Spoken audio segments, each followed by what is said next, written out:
So I like to think of each genome as like a genetic blueprint of life. And once you decode a lot of the genome and try to understand the parts, that feeds into your fascination with the process of understanding how all the genes work and in a coordinated way. And we like to start looking at lots of different questions related to whatever novel phenotype or trait that individual species has. My lab works predominantly on two main projects. The first one would be avian influenza and its threat to food security. So what I have tried to do there is bring all these new molecular tools to bear on this problem and better understanding the immune system. And so I have a long-standing relationship in chicken genomics. The second biggest effort that's going on in the lab is cavefish. If you go back in time and you look at how old some of these cavefish are, when they were swept from the surface into these caves, they either had to survive or perish. They had some group of genes, or what we call standing genetic variation, that allowed them to adapt to these harsh environments.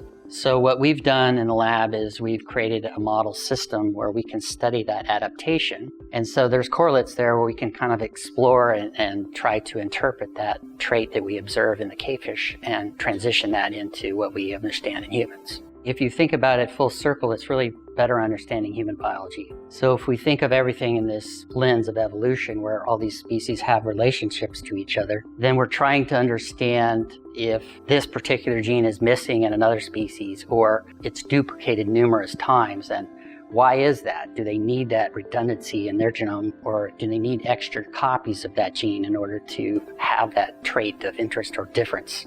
So sequencing technology has really revolutionized how we look at the world. The cost has come down so much now that we can sequence human genomes for very low price. And as a result of that, you're seeing a lot of these new companies spawn and take advantage of being able to capture the genome of an individual and think about putting it into their electronic health records. And in the future, when we know more about the genes that put you at risk or predict a certain type of disease that you may or may not get, that's really exciting and fascinating. And then AI is coming into that equation as well. And so again, the more data we collect and the better we are at understanding that data to predict disease and kind of predict risk will be a benefit to humans. And then if you flip that over to the conservation side, in terms of kind of saving the biodiversity that we have, if we can sequence a lot more individuals that we collect in these field studies for whatever species that's under threat, we can start to better understand concepts of genetic fitness.